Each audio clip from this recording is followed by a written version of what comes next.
Itu nanti persetujuannya bukan penghapusan tuh, persetujuannya adalah penjualan. Jadi gini.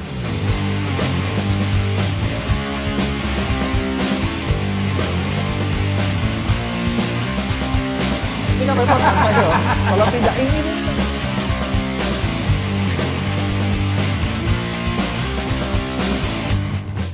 Hai, halo teman-teman.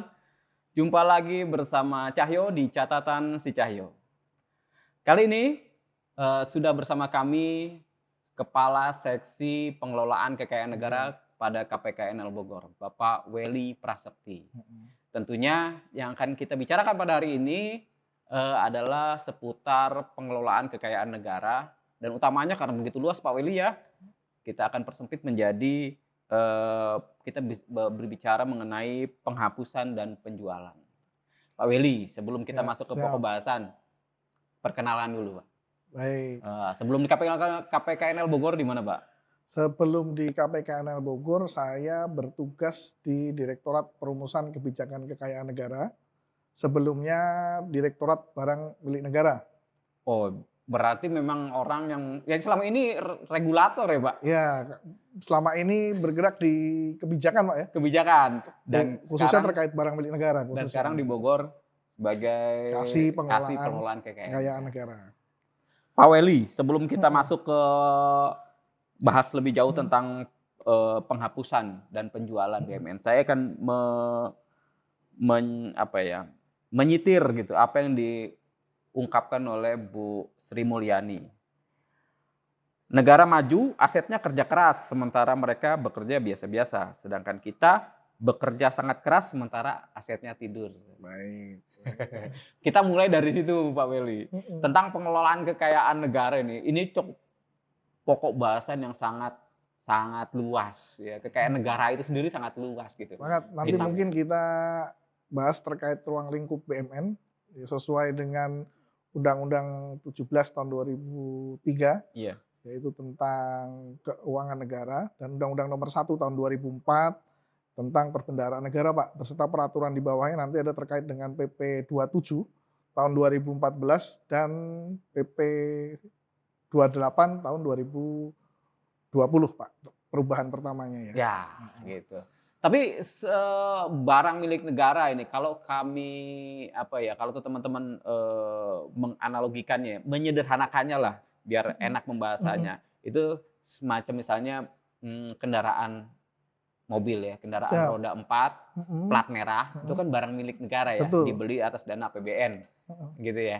Nah, itu tuh dimulai dari perencanaan penganggaran mungkin ya, perencanaan penganggaran sampai kemudian si BUMN tersebut dihapuskan atau disposal begitu. Itu langkahnya atau step-stepnya seperti apa tuh Pak? Baik Pak Cahyo. Itu kayaknya panjang lebar nih. Memang itu panjang Pak, karena dalam siklus BUMN itu ada beberapa skema Pak. Tapi yang perlu kita ketahui ya, ini terkait dengan definisi BUMN dulu Pak. Bahwa BUMN itu adalah seluruh barang yang diperoleh dari APBN atau perolehan lainnya yang sah Pak. Nah, perolehan yang sah ini misalnya karena ketentuan peraturan perundangan, karena perjanjian atau kontrak, karena putusan hakim yang berkekuatan tetap. Nah, itu termasuk salah satu dari sumber diperolehnya barang milik negara selain APBN. Jadi barang milik negara ya diperoleh dari dana APBN. APBN atau perolehan lainnya yang sah tersebut. Nah, untuk mengintegrasikan Pak antara perencanaan kebutuhan BUMN dengan penganggarannya, saat ini kita juga sudah mengatur sebagai turunan dari PP 27 2014 dan PP 28 2020, yaitu ada namanya PMK 153 Pak tahun 2021 tentang perencanaan kebutuhan barang milik negara, dan PMK 172 tahun 2020 tentang standar barang dan standar kebutuhan. Artinya apa? Ketika kita merencanakan, dulu kan hanya terkait dengan pemeliharaan dan pengadaan baru nih Pak. Saat ini tidak hanya sekedar itu Pak, bahkan terkait juga dengan proses untuk pemanfaatan, pemindah tanganan, dan penghapusan itu harus direncanakan saat ini Pak. Harus direncanakan. Harus direncanakan. Mengapa seperti itu? Karena memang terkait nanti adanya pemindah tanganan, pemanfaatan, penghapusan itu Jadi agar memang barang-barang yang nantinya direncanakan untuk dipindah tangankan, ya tadi kalau kita mau fokus nanti ke penjualan ya, artinya atau nanti dia mau dihapuskan, atau dia mau dimanfaatkan, artinya tidak dapat lagi anggaran untuk pemeliharaannya, Pak. Hmm. Jadi memang sudah direncanakan, Pak, dari awal memang dia akan dilakukan untuk ya itu tadi, penghapusan, pemanfaatan ataupun pemindah tanganan. Dulu hanya diatur terkait dengan pemeliharaan saja dan pengadaan. Jadi ada dana pengadaan, dana Ya, pemeliharaan kalau pengadaan dia arahnya nanti adalah kepada pengadaan baru. yang baru. Ya, pengadaan baru, yang Sem tadinya belum ada, pembelian sementara baru lah. pemeliharaan Pemeliharaan adalah untuk seluruh aset, Pak. seluruh aset. Tidak ada batasan bahwa seluruh aset negara itu kan memang harus dipelihara, dijaga ya, agar dapat digunakan untuk menjalankan atau mendukung tugas dan fungsi dari kementerian, lembaga, atau satuan kerja. Ya. Mhm. Itu berarti kalau tadi diberi penjelasan oleh Pak Willy, dimulai dari siklus pengelolaan ya, dimulai dari perencanaan Perencanaan, betul. penganggaran, kemudian setelah direncanakan ya digunakan. Betul. Nah, nanti pun ada Diadakan siklus. pengadaan dulu Betul. ya, pengadaan Pengadaan dulu. nanti kalau sudah ada, Pak, seluruh barang milik negara itu memang harus Digunakan. digunakan. Nah, digunakan boleh nggak itu siklus digunakan? sendiri, Pak Cahyo. Ada siklus tersendiri tuh di Penggunaan aja tuh. penggunaan. Itu PMK turunannya pun ada, Pak. Itu di Hmm. PMK 246 2014, 87 2016, dan 76 2019. Nah, siklus penggunaan sendiri juga mengatur beberapa skema, Pak. Jadi yang pertama ada penetapan status penggunaan, kemudian penggunaan sementara, dioperasionalkan pihak lain, dan pengalih status penggunaan, alih status penggunaan. Itu Pak. di Siklus siklus penggunaan. penggunaan. Ya. Nah, setelah ya barang milik negara tentunya harus digunakan kan. Betul. Dibeli jangan cuma dibeli Betul. doang, diadakan Betul. cuma diadakan doang, tapi harus digunakan. Betul, Pak Cahyo, karena Untuk terkait sebesar-besar kemakmuran rakyat toh. sepakat, karena memang di kita pun mengatur di PMK 71 2016 adalah pengelolaan BMN yang tidak digunakan untuk TUSI, yang disebut kita kenal biasanya dengan BMN idle. Nah, itu sebetulnya tidak diperkenankan ya seperti itu. Artinya kita sudah mengadakan, bahkan kalau sudah diadakan keluar anggaran pemeliharaan, ternyata tidak digunakan untuk penyelenggaraan TUSI. Sehingga nanti yang berperan di situ adalah di PMK 71 tahun 2016. Artinya dari kementerian, lembaga, atau satker harus melaporkan terkait hal tersebut. Oh gitu. Bahwa terdapat BMN idle yang mungkin bisa dilakukan optimalisasi. Iya, ketentuannya seperti itu. Betul. Ya. Ini memang dari tadi itu kita bicara tentang dengan Pak Willy ini itu ketentuan-ketentuan. Ya. Karena memang wajar beliau ini memang orangnya lah yang dulu ikut ya, membidani gitu, beberapa peraturan di bidang pengelolaan barang milik negara utamanya. Ya, gitu. Nah, balik lagi tadi setelah penggunaan, ya barang milik negara itu tuh harus digunakan untuk sebesar-besarnya kemakmuran rakyat. Setelah digunakan, itu dimanfaatkan. Betul. Seperti tadi yang Bu Menteri bilang ya, bahwa asetnya itu banyak di kita itu tidur. Gitu ya. Artinya kan sebenarnya tidak optimal dimanfaatkan. Sebenarnya harusnya bisa menghasilkan begitulah kurang lebih ya. Betul nggak, Pak? Betul. Jadi habis setelah penggunaan setelah penggunaan gitu ya harus dimanfaatkan. Gitu. Nah, itu. Jadi kalau siklus selanjutnya itu ada namanya pemanfaatan, Pak. Itu jadi pendayagunaan BMN atau optimalisasi BMN yang tidak digunakan untuk penyelenggaraan TUSI dari kementerian, lembaga, atau dari satuan kerja itu sendiri. Tujuannya apa, Pak? Ya agar ada penerimaan negara ya yang masuk di situ berupa PNBP. Nah, terkait skemanya memang diatur di PMK 1111 ya, 111 2016 dan PMK 115 2020. Terus turunan lanjutannya di KMK 213 2021. Itu memang ada pengaturan terkait skema pemanfaatan, Pak Cahyo. Pemanfaatan. Ya, yang mungkin kalau Bapak Ibu di satuan kerja atau di kementerian, lembaga itu paling banyak nih, Pak Cahyo, paling sering dilakukan adalah terkait sewa. Itu bentuk yang pertama. Nah, sewa ini saya rasa itu paling familiar ya, kalau untuk satuan kerja seperti sewa untuk bangunan ATM, sewa untuk kantin, sewa mes atau wisma. Nah, itu sesuai dengan definisinya, sewa sendiri itu memang diartikan sebagai pemanfaatan BMN oleh pihak lain dengan imbalannya berupa uang, Pak. Uang tunai. Jadi kita langsung dapat masuk berupa uang tunai. Itu yang disewa itu berarti ini ya, sebagai BMN yaitu sebagian dari BUMN tersebut ya? Kayak Betul. misalnya bisa nggak sewa tanah atau sewa bangunan gitu bisa kan? Bisa, sewanya itu memang tidak hanya terbatas kepada tanah dan atau bangunan, Pak Cahyo, Iya. tapi bisa juga kepada selain tanah dan atau bangunan. Peralatan mesin pun bisa, Pak, untuk disewakan. Heeh. Sepanjang memang, Tidak tidak digunakan digunakan untuk untuk TUSI. tusi. Iya, itu baru satu skema, Pak. Iya Nah, iya, skema selanjutnya itu selain sewa itu yang ada dikenal dengan pinjam pakai. pinjam pakai. Namun kalau pinjam pakai ini pembedanya adalah memang dia tidak mendapatkan imbalan berupa uang tunai, Pak. Pinjam? Heeh, Nah, yaitu iya. artinya penyerahgunaan BMN dari pemerintah pusat kepada pemerintah daerah atau pemerintah desa tanpa menerima imbalan berupa uang tunai ya. Jadi nggak ada PNBP-nya, Pak, di situ Nggak kalau ada pinjam PNBP. pakai. Heeh, Iya, tapi terus skema berarti banyak ya? banyak, Pak, masih ada lagi, Pak, ada KSP, kemudian KSP itu? kerjasama pemanfaatan. Nah, itu juga sama pendayagunaan BMN, pemanfaatan BMN kepada pihak lain Ada dalam PNBP? jangka waktu tertentu untuk meningkatkan PNBP. Untuk peningkatan PNBP. KSP PNBP, ya? itu KSP, Pak. KSP pun sebetulnya nanti dibagi nih, ada yang inisiasi pengguna, inisiasi pengelola, ya kan. Berarti luas ya? Luas, Pak, untuk KSP. Oke, luas sekali nih ya. Heeh. Nanti nggak sampai-sampai ke ujungnya nih Pak, ke penghapusan Sebenarnya belum sama sampai, mungkin buat supaya ada wacana juga, Pak, ini dari yang nanti pemirsa yang melihat atau itu nanti selain KSP ada juga yang dinamakan KSPI, Pak. KSPI, Kerjasama Pemanfaatan Infrastruktur. Artinya Kerjasama pemanfaatan Pemanfaatan BMN Infrastruktur. antara pemerintah dengan badan usaha milik negara, Pak, untuk penyediaan infrastruktur. Kalau ada lagi nanti BGS nih, Pak, bangun guna serah atau bangun serah guna. BGS, bangun guna serah sama Bangun bangun serah serah guna. guna. Nah, ini pendaya gunaan BUMN-nya berupa tanah kepada pihak lain untuk dibangunkan bangunan atau sarana atau prasarana, Pak, di situ, Iya. Pak.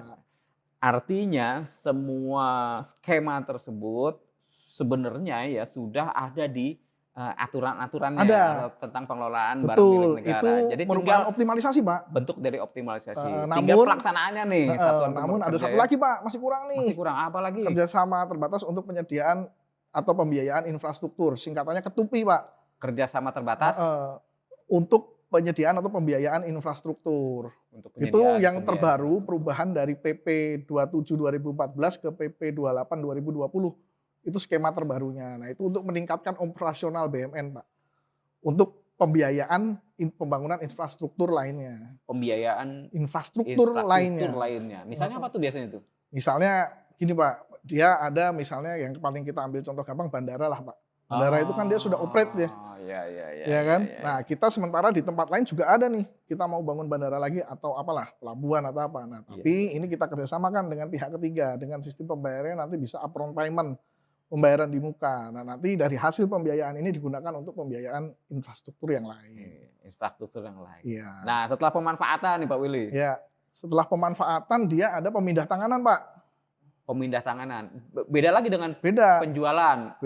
Itu penjualan salah satu bentuk skema dari pemindah tanganan, Oh, Pak. jadi pemindah tanganan penjualan itu merupakan bentuk dari Iya, salah satu. Mungkin skema nanti kita akan pembayaran. fokus di situ, Pak. Karena selama ini banyak satuan kerja Betul. yang menyampaikan permohonan ini masih bingung nih. Iya. Apa bedanya antara penjualan dengan penghapusan nih? Mereka belum clear nih di sini.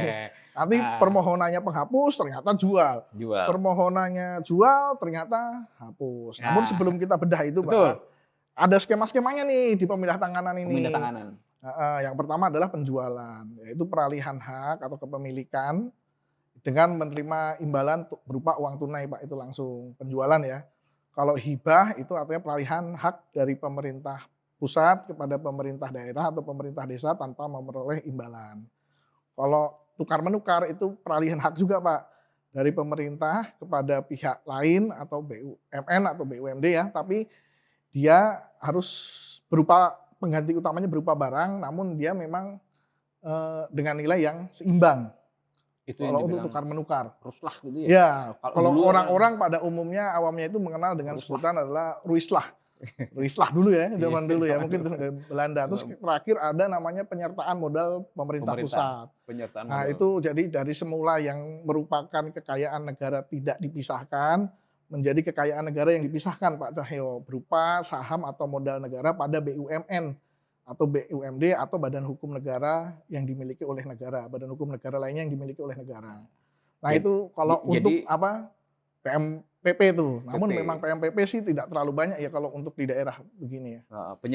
Penyertaan Modal modal. Jadi pemerintah. tadinya BMN barang itu Tidak bentuknya dipisahkan, tidak barang itu bentuknya BMN ya, barang aset betul, BMN, kemudian menjadi dipisahkan dipisahkan dalam menjadi bentuk modal atau modal saham negara pada saham BUMN. negara pada BUMN tersebut Iya, gitu. betul. Dicatatnya sebagai Ya dari tadinya dicatat negara di LKPP LKPP keluar jadi Iya. dicatat menjadi neraca di BUMN. neraca di BUMN Iya. gitu. Itu pemindah tanganan. Itu pemindah tanganan, Pak. Iya, baru siklus pemindah tanganan nih. Berikutnya siklus Pemusnahan dan penghapusan. pemusnahan dan penghapusan.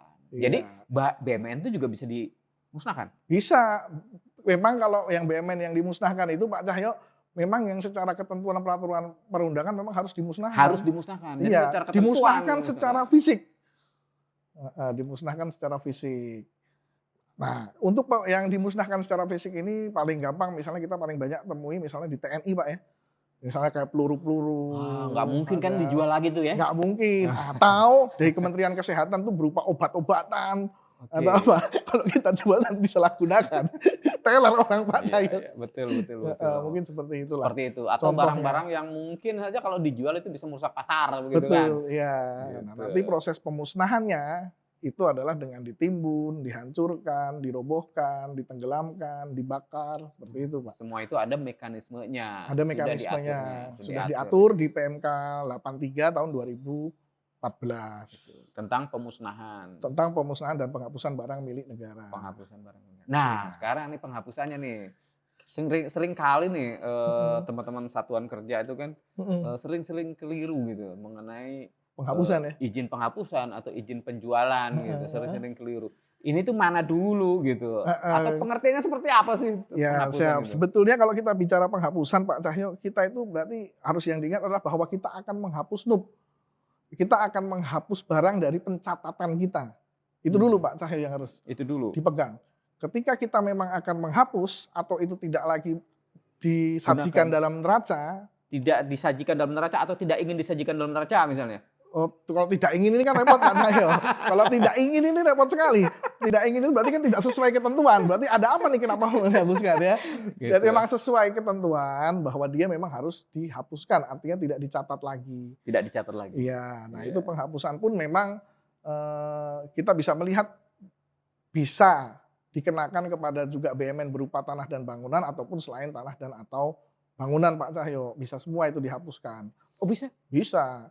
Kalau penghapusan tanah dan atau bangunan itu nanti bisa juga masuk ke kategori misalnya bangunan karena sebab-sebab lain. Nanti persetujuannya ya, persetujuan penghapusan BUMN karena sebab-sebab lain. Itu persetujuannya ada di pengelola barang Pak Cahyo. Pengelola barang. Iya. Dalam hal ini ya kalau tergantung nanti arestasinya diatur di KMK 235 tahun 2023.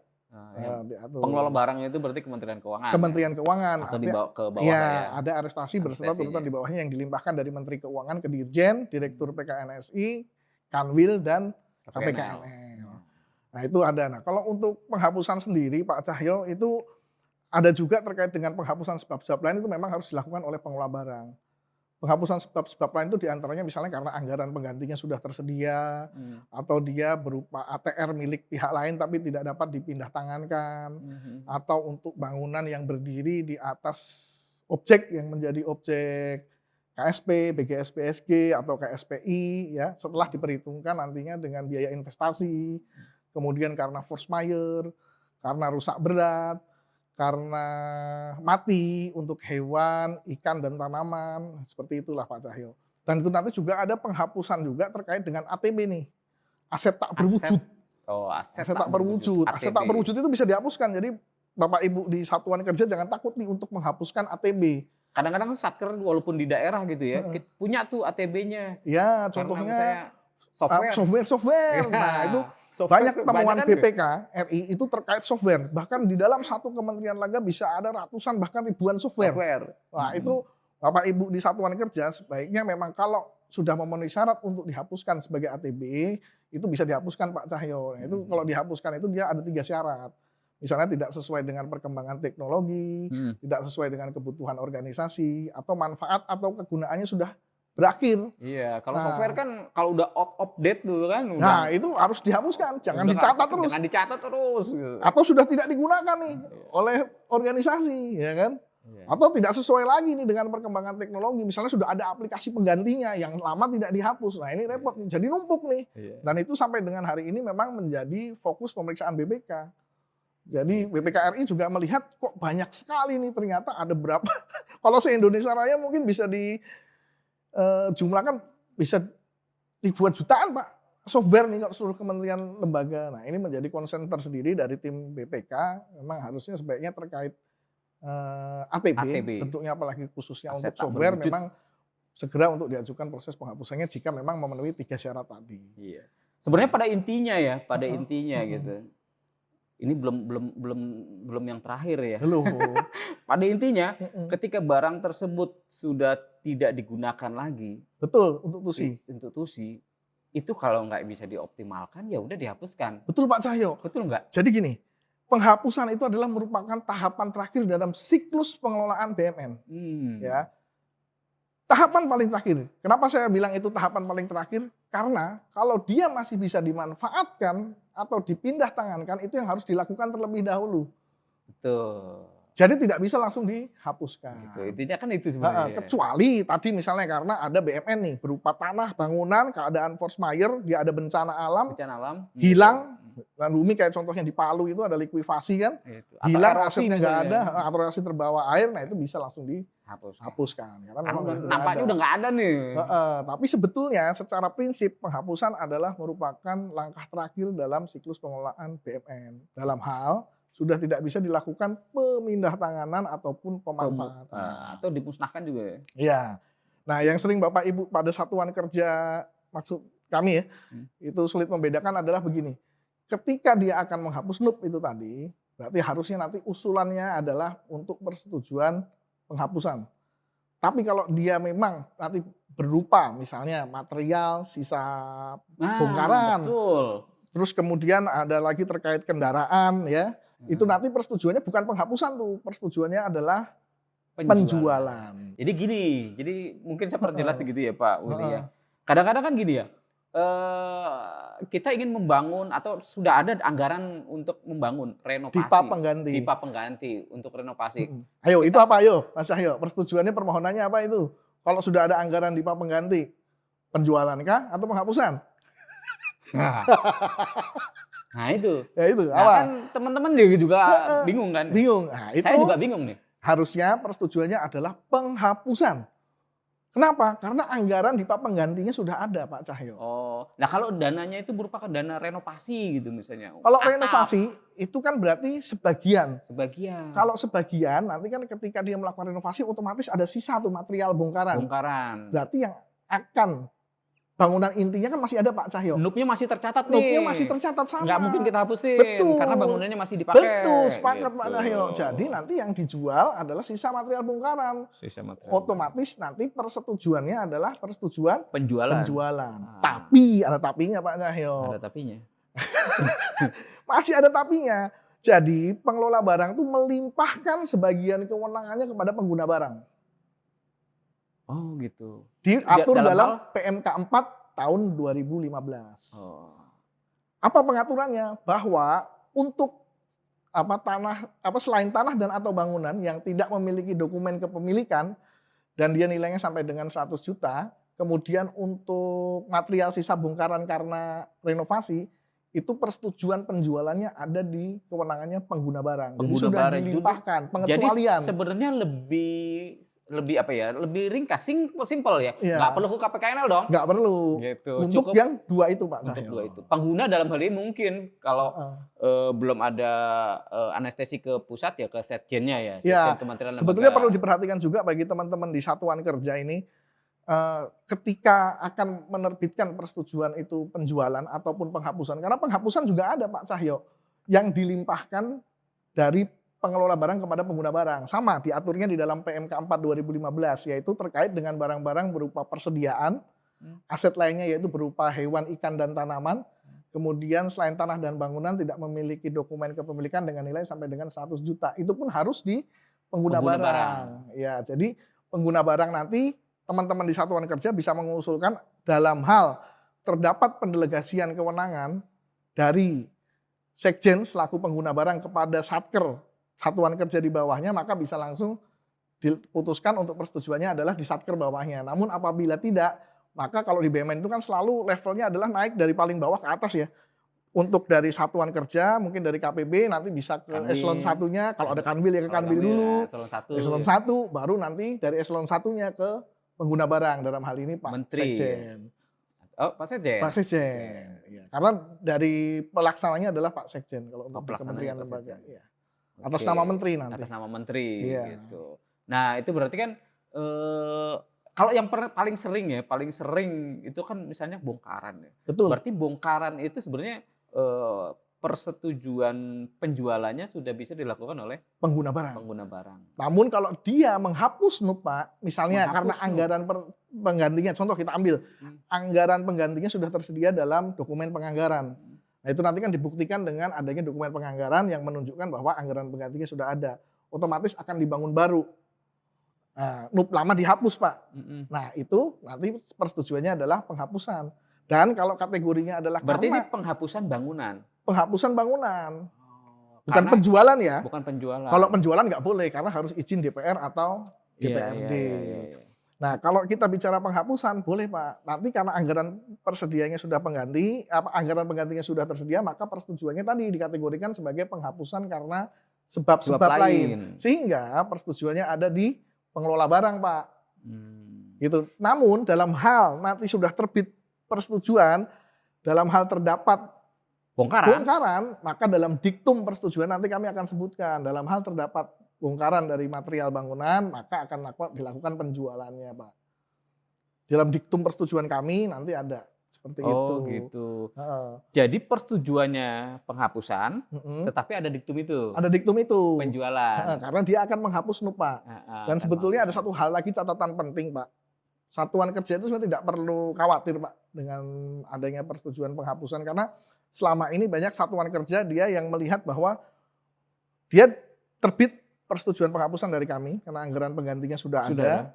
Sementara ada bongkaran yang belum sempat dilakukan lelang. Nah ini bagaimana ini? Secara pencatatan tidak apa-apa itu dilakukan penghapusan, Pak. Namun memang terkait bongkarannya tetap harus dilakukan penjualan. Namun tidak perlu menunggu itu sampai laku terjual. Nah, karena prinsipnya kan menghapus. Betul. Dan berarti itulah perbedaannya sebenarnya. Iya, benar. Jadi, betul nggak? Karena kalau anggaran pengganti sudah tersedia, biasanya mereka dikejar waktu, Pak, untuk tender. Betul. Dan satker pun sebetulnya tidak apa-apa ketika dia akan menghapuskan bangunan, itu dihapus dulu, dibongkar dulu, namun bongkarannya nanti dikelompokkan, dirapikan, nah nanti untuk dilakukan penjualan. Penjualan terpisah. Betul.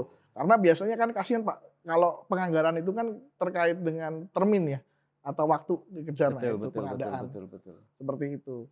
Iya. Sepanjang sudah ada persetujuannya ya. Kalau belum ada persetujuan penghapusan tidak bisa dilakukan seperti itu. Yang nyetujui? Pengelola barang. Kalau DIPA pengganti, iya penghapusan. Karena sebab lain. Karena sebab lain. Ya itu sudah ada DIPA penggantinya. Tadi kan saya sebutkan ada banyak ya sebab lain itu, nah itu salah satu. Salah satunya. Jadi udah terjawab nih. Jadi sebenarnya penghapusan itu dilakukan karena sudah ada DIPA penggantinya. Itu salah satunya. Salah satunya. Kalau mau salah duanya, salah tiganya ada banyak. Ada banyak. Tadi yang sudah saya sebutkan. Setidaknya sudah tidak digunakan lagi untuk tugas, untuk tusi. Jelas ya, Pak, itu pasti. Ajukan aja penghapusan. Kadang-kadang gini Pak Satker tuh, di neracanya gitu. Barang-barang yang tidak digunakan aja masih tercatat di neraca. Itu harus segera dihapuskan, Pak. Nah, itu. Memang kendalanya adalah satker banyak yang mungkin, ini kalau kita bicara satker ya, terkait dengan barang-barangnya ini banyak yang belum dihapuskan, mungkin karena keraguan mereka lah Pak. Apakah ini bisa dihapuskan atau tidak, atau mungkin ada terkait dengan barang milik negara yang tidak ditemukan nih Pak. Masih tercatat. Kadang memang inilah gunanya pengelolaan yang baik Pak. Gini, kadang barangnya ada belum dicatat, kadang dicatat tapi barangnya tidak ada. Nah itu. Saya concern sama ini nih Pak. Barangnya tidak ada, tapi masih dicatat. Ya. Mungkin belum ketemu. Iya, mungkin belum ketemu. Mungkin belum ketemu toh. Kalau itu saran kami ya Nah. pasti dilakukan penelusuran, Pak. Penelusuran. Dicari sampai ketemu. Nah, Kalau ternyata nggak ketemu gitu. nah sebetulnya Ini bisa dijual nggak sih? betul, itu kait eratnya nanti dengan PP 38 tahun 2016, Pak. Tentang tuntutan ganti rugi kendaraan. Nah, itu Udah nanti kait serem nih eratnya kayaknya itu. ya. Karena Serem nih. jika memang barang itu tidak ada atau tidak ditemukan karena perbuatan yang lalai atau melawan hukum, maka itu akan dikenakan TGR dulu, Pak. Tapi kalau dia tidak melawan hukum atau tidak disebabkan karena kelalaian, dia tidak perlu dilakukan TGR. Dan memang ketika barang ini tidak ditemukan atau hilang ini, Pak, harus dibuktikan juga dengan tanda bahwa dia tidak ada TGR-nya, Pak. Artinya harus clear bahwa dia merupakan hilangnya karena kelalaian. Karena ketika dia kelalaian maka harus diputuskan ada tuntutan ganti rugi. Dan kalaupun ada tuntutan ganti ruginya, maka barang ini baru bisa dihapuskan jika sudah ada tanda lunas, Pak, dari TGR-nya. Seperti itu, Pak. Tanda lunas. Tanda lunas diatur di PP 38 tahun 2016. Oh. Jadi sebenarnya ini jadi apa ya? Mungkin satker juga jadi ragu-ragu ya. Iya, Kaitannya dengan penata usahaan barang milik negaranya. betul. Apakah yang masih tercatat gitu ya, barang sudah tidak ada masih betul. tercatat. Ini masih ragu nih, mau dijual, ya kan? Mau dijual sementara barangnya nggak ada. Betul, Pak. Gitu. Nah, Jadi itu. kalau saran kami ya tetap aja dilakukan penelusuran, Pak. Yang pertama kalau terkait yang tidak ditemukan. Karena belum ditemukan ya. Iya, barangkali nanti kan jadi ditemukan, Pak. Iya. Biasanya memang seperti itu. Terus yang kedua ya dimohonkan review APIP lah, Pak. Itu yang paling itu ya. Paling krusial lah. Krusial ya. Ada review ada APIP, atau tidak yang menyatakan bahwa itu ada TGR, kerugian negara yang mengakibatkan TGR. Nah, dari situ lantas kita mintakan izin izin untuk dijual. Kalau Pindah tangan untuk kan. barang yang hilang itu tidak bisa dijual, Pak. Barangnya nggak ada. Barang nggak ada, betul. Hapus. Ya. Dihapus. Iya. Nah, berarti bisa penghapusan itu dihapuskan. kalau di PMK 83 sebab-sebab lain salah satunya ya karena hilang. Hilang, susut, mencair dan menguap. Iya. Itu sebab-sebab lain. Persetujuannya harus dari pengelola barang. Seperti itu, Pak. Jadi sebenarnya tidak ada alasan buat teman-teman untuk melakukan penata usahaan BMN, diantaranya mungkin segera menghapus barang-barang milik negara yang sudah tidak digunakan lagi dalam penggunaan tusinya. Mungkin gitu kali Pak ya? Mungkin begitu, Pak. Jadi kalau kita bisa ambil kesimpulan, Pak, ya. Ini dari sesi kali ini, chapter kali ini terkait dengan pengelolaan BMN yang mungkin harus diperhatikan oleh teman-teman dari satuan kerja nih, Pak. Ketika dia akan mengajukan permohonan apakah itu penjualan atau penghapusan, kita lihat dulu kitohnya nih, Pak. Apakah kita akan menghapus atau menjual? Seperti yang kita sampaikan tadi, kalau kita menjual berarti tidak menghapus, begitu, Pak. Iya. Kalau menghapus ya berarti menjadi tidak ada, timbul ataupun tidak timbul untuk baru. Penyebabnya itu tadi ada banyak. Dan memang kami mau menambahkan sedikit, Pak, terkait dengan penghapusan ini, ya kami harapkan, Pak, karena saat ini sampai dengan hari ini, Pak, temuan BPK terkait barang milik negara yang sudah tidak digunakan, bahkan sudah rusak berat, banyak yang belum dihapus. Nah, kami berharap dari teman-teman satuan kerja memang untuk segera mengajukan prosesnya, Pak. Apalagi dia kalau dikategorikan penghapusan BMN-nya itu karena tadi yang kami sebutkan, Pak, itu nanti bisa diajukan ke kami, Pak, terkait dengan sebab-sebab lain tadi, khususnya kalau bangunan yang rusak, membahayakan lingkungan sekitar itu pun bisa, Pak. Iya, betul. Rusak berat itu bisa dilakukan penghapusan. Betul. Mungkin seperti itu. Baik, teman-teman, terima kasih Pak Willy. Terima kasih Pak Cahyo. Pembicaraan kita Siap, kali ini. makasih sama-sama, Pak. Lanjut lagi nanti di chapter berikutnya ya. Chapter berikutnya dengan subjek yang lebih menarik lagi tentunya. Oke, siap. Iya, terima kasih Pak Willy. Dan teman-teman, tetap semangat ya. Cukup sekian pembicaraan kita, diskusi kita pada kali ini. Mudah-mudahan memberikan manfaat buat kita semua. Terima kasih. Salam sehat.